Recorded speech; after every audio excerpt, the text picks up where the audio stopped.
Thanks, everyone. I have to say, when Sebastian and I met, we were supposed to talk about fiduciary law, but we spent a lot of time just talking about Cullen's paper. And initially, we came to build about 20 slides responding to the paper. And then as this conference was ongoing, we realized that we had to take them down one by one because everybody had addressed everything to say on the paper. So now we're going to make an effort to talk about fiduciary law instead. Please join the Menti app or website. Either you can scan the QR code or type this into the URL. And I'm going to show you a few statements. I want you to vote on whether you agree with them or not. Okay. I think a few people are still getting on. I think it shows the code across the top. No, I removed it. No, it doesn't. You still need the number. Last chance on this number. Yeah, last chance. I removed all other opportunities from the other slides.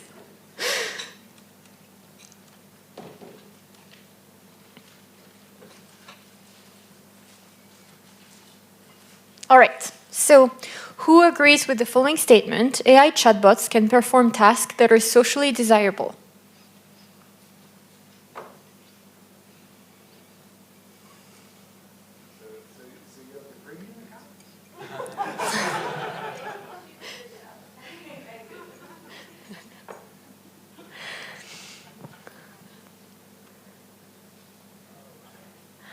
Okay, I'm going to show you the answers. Okay. Wow. Yep, it's an overwhelming yes. All right. Next statement. AI chatbots can perform tasks that require some expertise.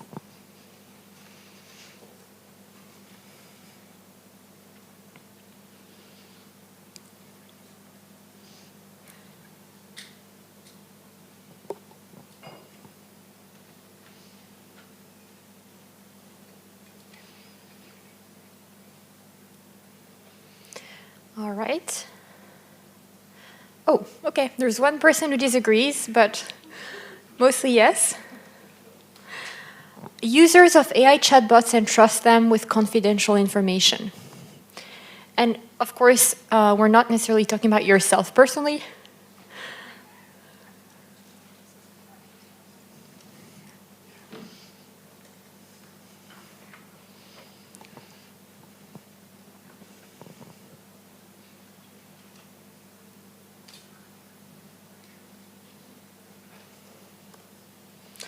Overwhelming yes. I think my last question will be unnecessary, but I'll still show you. Okay, so this one is there is a power asymmetry between users and developers of AI chatbots.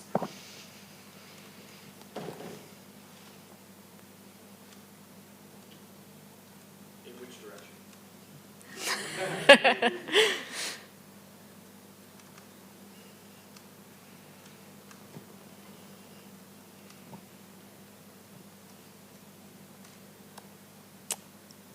Okay. I want to talk to the two people afterward. The reliance on AI chatbots poses risk to users.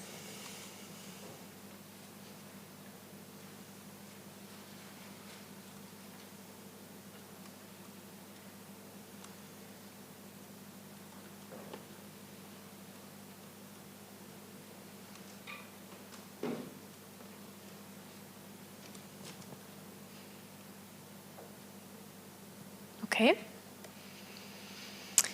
It is too costly for users to monitor exactly what AI chatbots do, why, and how.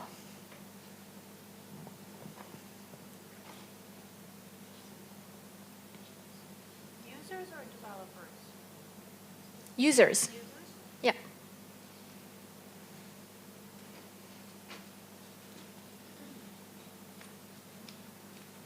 Yeah, so it can be costly in terms of money, expertise, time, energy.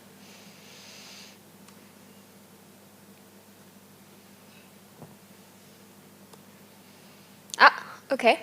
More division on this one. All right, so then the next question will be useful. Did you answer yes to all previous statements?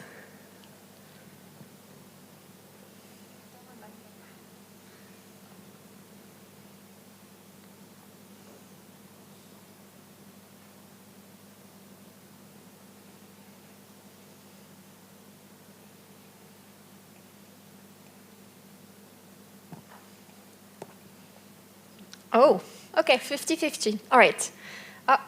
No. Thank you, the 21st voter. All right. I'm curious if anybody in this room recognized some elements of all the questions we just asked about the, yes? Those are the policy justifications for establishing fiduciary duties. Yes, yes. Do you know the author? There's several people who've done this. I think Gordon Smith is probably my favorite articulation. Yeah, this specific definition is Tamar Frankel's. So she says that, and here we're talking about fiduciary in the sense of attorneys, doctors, therapists, financial advisors. And she says that the justification for fiduciary law is mostly to compensate for power asymmetry, to build trust in situations where someone has to go to someone else for a socially desirable service that requires expertise, where there is a power asymmetry, and the person is entrusted with confidential information and power, and it would be too costly for the person to monitor what the fiduciary is doing. So I guess by those definitions, 11 of you would agree that AI chatbots should have, or I mean not necessarily on them, but maybe on the deployer or developer, should have fiduciary duties toward the user of the chatbots.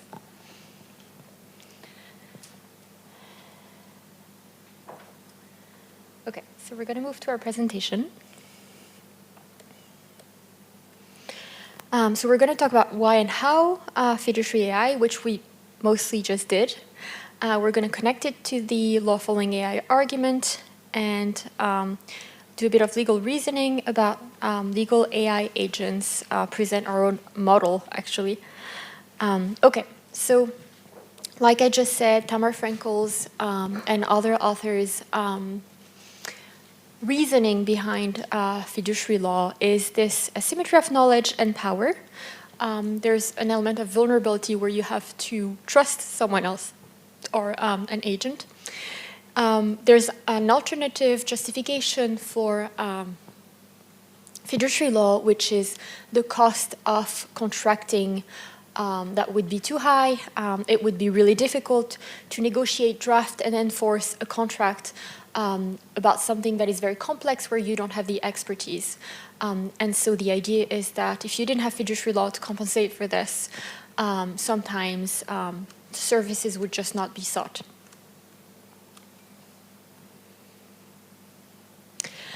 As some of you may know, initially in digital law, the idea of fiduciary was introduced as information fiduciaries. Jack Belkin mostly worked on this. There's also Neil Richard, Woodrow Arzog, and many other people. And in fact, the idea is that big tech companies, online platform, meet the criteria. They have confidential information. There can be conflicts of interest. They're too costly to monitor. And of course, privacy scholars don't like the consent regime that is currently applied in the US, which is basically that you need to look yourself at the privacy policies and you can opt out. But of course, there's this fiction. Nobody actually reads those policies. And in fact, there is a study that showed that if someone had to read all the policies they agreed on to use online services within a year, I think it was something like it would take about 70 business days. I'm not very precise on the number, but it's something like this. It's something outrageous that is obviously prohibitive. Yet we all agree on this fiction to pretend like we're reading stuff and agree on them. And the regime in the EU, I mean, as you know, is not much better. It's not an opt-out, it's an opt-in, but it's also very costly. And most of the time you have to opt in because there can be monopoly, for instance, or things that make you need to consent to use the service. So, Neil Richards and Woodrow Herzog proposed data loyalty as an alternative. I want to give you a tiny bit more background on this. They've worked on the fair information practices that underpin the data protection regime in the US, and they actually proposed 4 changes. So they proposed changing confidentiality to discretion, which they think would be a better idea because they say that actually not many people and companies are considered confident under US law because it's too prohibitive to not be able to share any information, but discretion, meaning sharing information wisely, would actually make it, would be a good incentive for more people to use that. They also want to turn transparency into honesty, meaning that instead of just sticking some statement inside of a privacy policy, you actually make sure that the user is informed and that you're communicating with honesty. They also suggest turning security into protection. And finally, they suggest adding the concept of loyalty inside of the fair information practices. And of course, this intersects a lot with AI because AI is closely related to personal data and data in general. Though, of course, it's really insufficient in terms of AI law. I mean, there are also many other ways in which AI can act in problematic ways that have nothing to do with the data. There's also the rise of synthetic data used to train AI systems. And so my colleague and I, think that fiduciary duties of loyalty should be extended to certain developers and deployers of AI systems.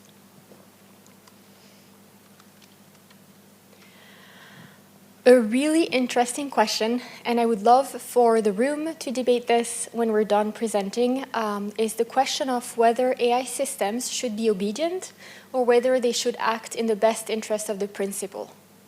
And our own understanding of the law following AI paper was that it was leaning toward obedience. And it also has questions around the training, I believe. Best interest versus obedience, maybe goal alignment versus law following, I'm not sure. But I would love to hear thoughts about this. And it's interesting because if you look at case law in the US, there are some states in which a fiduciary can breach their duty of loyalty by being obedient, but not acting in the best interest of the principal. So those can actually be at odds. And of course, in practice, we wrote alignment through interpretation, judgment, advice, communication. I mean, it is an iterative process between a fiduciary and its principal, which is a bit different from giving one prompt to an AI chatbot and it immediately acting on the world or producing result. All right.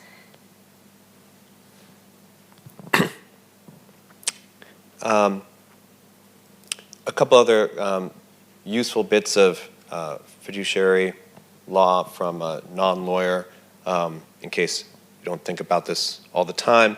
So there's general duties of loyalty and care for fiduciaries, but then in specific contexts or roles, those duties get ramified into more concrete duties that are sort of easier to comprehend and apply. So for example, in healthcare, health professionals, confidentiality is very important, and that's a subsidiary duty of the duty of loyalty in one interpretation. A trustee can't waste the money on exorbitant things that are not reasonable costs. That would be disloyal to the trustors, and et cetera, et cetera. So one question is, for AI agents, is there a sector or a contextual version of fiduciary duties that's appropriate? Or is the generality of AI agents, which is sort of presumed by the definition, does that mean that they sort of go beyond some of these subsidiary duties? This is an open question.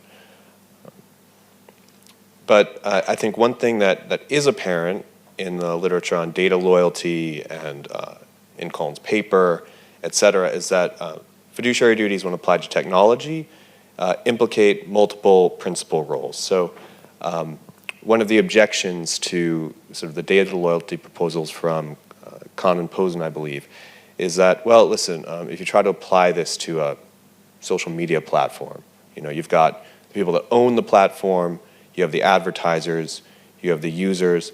If you start having fiduciary duties to the users, isn't there a conflict with the fiduciary duty to the shareholders? The counter-argument is people have to negotiate these conflicts of interest when they're operating. That's part of life. You can have a private organization with shareholders that has fiduciary duties. It's just more difficult. And that difficulty, I think, is compounded by this AI agent case. You've got developers, providers, users, owners. So there seems to be a contextualized need to balance like multiple best principles and their interests. There might be principles in different roles. There might be multiple principles within a role. There's questions of prioritization. There's questions of aggregation. These are challenging, but they're not insurmountable, especially for an AI. Right?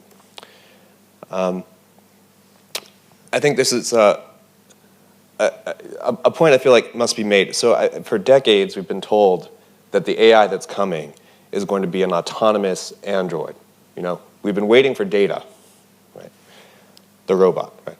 But that's not the world we live in. We live in the world where we've got, this is a Andreessen Horowitz diagram of the AI supply chain. So, compute hardware on the bottom, cloud platforms are being operationalized, built on these compute hardware infrastructures.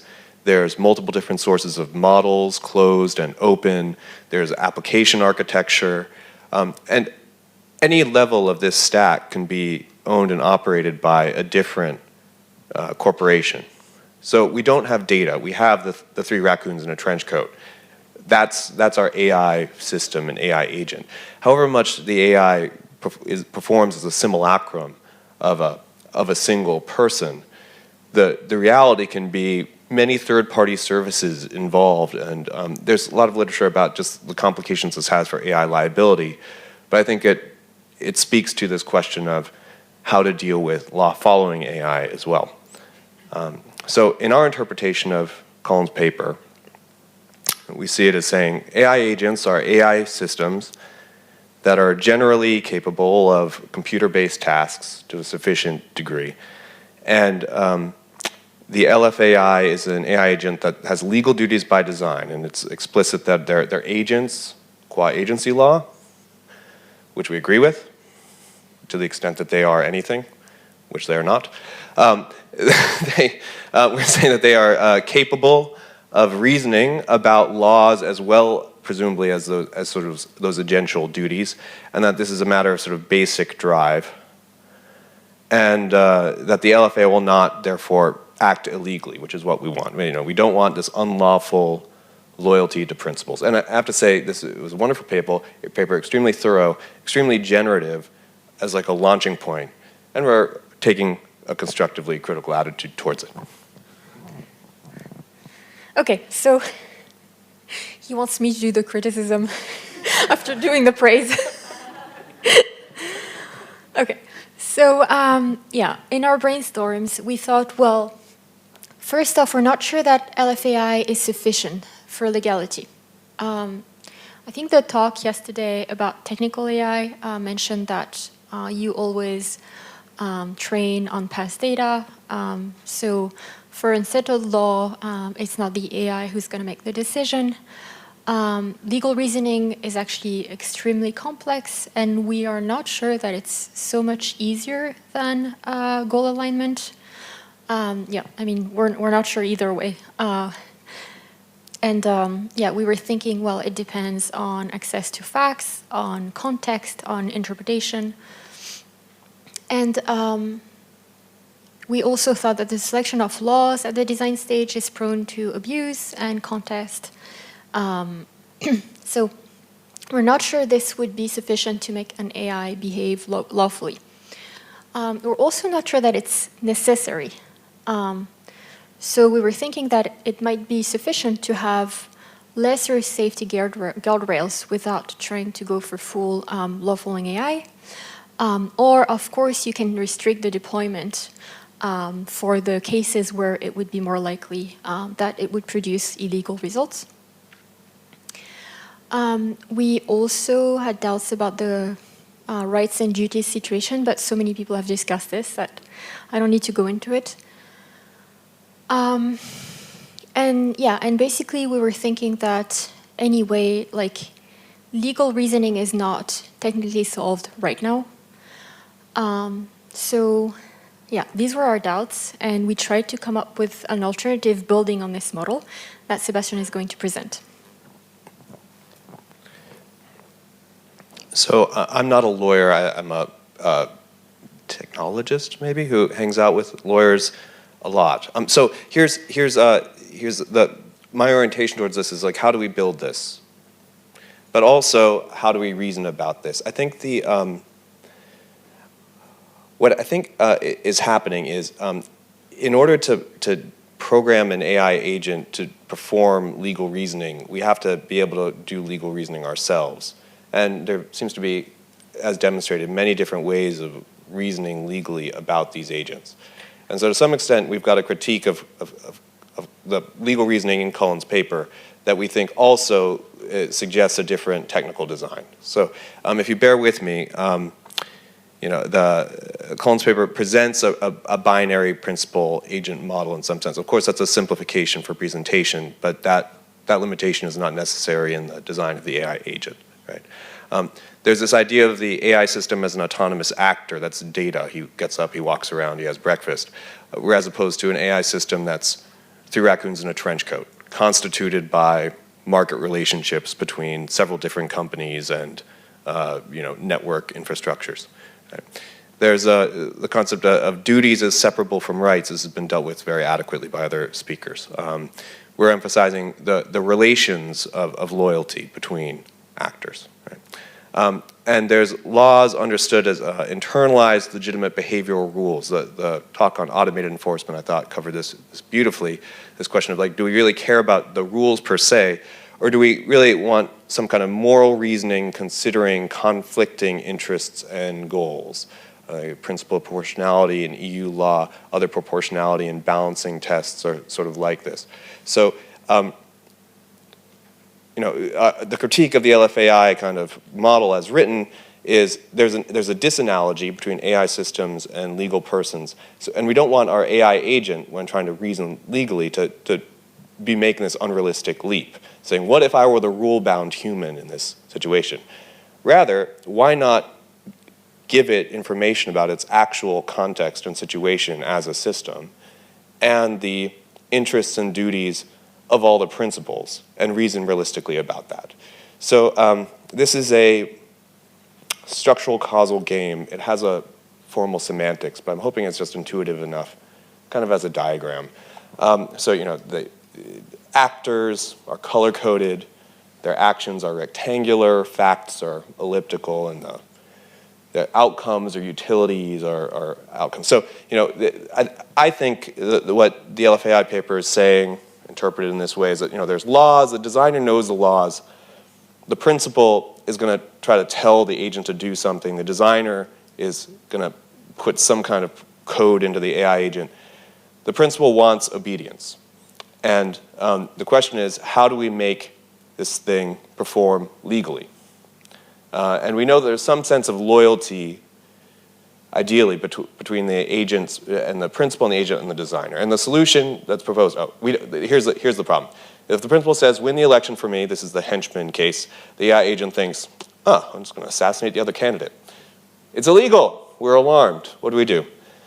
Well, one thing to do is make the designers accountable for the legality of the AI agent's actions. So now there's some new liability, either ex post or ex ante, that makes that designer sort of act controllingly on the AI agent. And two, we want that AI agent's legality motive to override the obedience motive when there's a conflict. Our claim is that what the AI agent should be doing is more complicated than that, because the network of relationships, this diagram being incomplete and contestable, but trying to represent some of the complexity here. So the AI agent is deployed on some cloud that's operated by some company, which is subject to the laws. It's been developed by some developers who work for a company, who also are subject to some laws, and in some sense are a creature of the law, being a corporation. The government is itself constituted by the Constitution. The government users have sworn loyalties to the government and those laws. And so here the President so-and-so who orders the AI agent to help him win the election is dealing with a much larger configuration of loyalties. Maybe not all fiduciary duties, but loyalties in a broader sense. And here I expect the lawyers to nitpick my usage. But so the AI agent should be thinking, well, like, if I do this, am I going to create liability for the design company that created me? Or liability for the cloud provider? That cloud provider is getting business from the AI company, and they're sometimes being employed by that company, and that designer that built me works for OpenAI, blah, blah, blah. But the person who's giving me these instructions is the president. They work for the government. The government's supposed to work for the people. If I assassinate the other candidate, that would be very bad for the democratic rule of law, because that's not a legal use of this thing. It's also bad for the president. Oh no, what I should do is nothing so drastic. I'll recommend popular policies and framings. I'll say, President, to win this election, focus on processing. You get it. So I think this is how we would want to intuitively reason if we were in this AI agent's case. We're the consultant hired from the company. We know what our job is. That's the problem that the AI agent needs to solve. And they don't need to do it from a first-person kind of personal perspective. They can just evaluate their actions per se and the consequences for these other actors. But if we can encode that problem and put that into the kind of objective function of the AI agent, I think that that's a more sort of constructive way of approaching the problem. So we're claiming that loyalty, complexity, and intention all kind of matter. And that maybe designing for loyalty in this broader sense is inclusive of designing for law following. So the AI agents are constituted in this complex way, and to some sense by these principal-agent relationships in like a multi-hop way. And laws can require of their activities and of the activities of their principals loyalty, and also the navigation of the conflicts of interest within that network. Right? And so laws require loyalty, and also to some extent, and this is a conceptual stretch which I welcome you to debate or challenge, is that law following is also a form of loyalty to sort of law creating, law representing bodies. They're, in a sense, issuing their own instructions, and we may act obediently towards those instructions or in the best interests of those entities that have created those laws for us. And so it brings us back to the intent alignment problem to some extent, where the AI can either look at legal intent, what's the intention of the law, or the interests of the people that have articulated the laws or their instructions, and balance those all together when making their decision.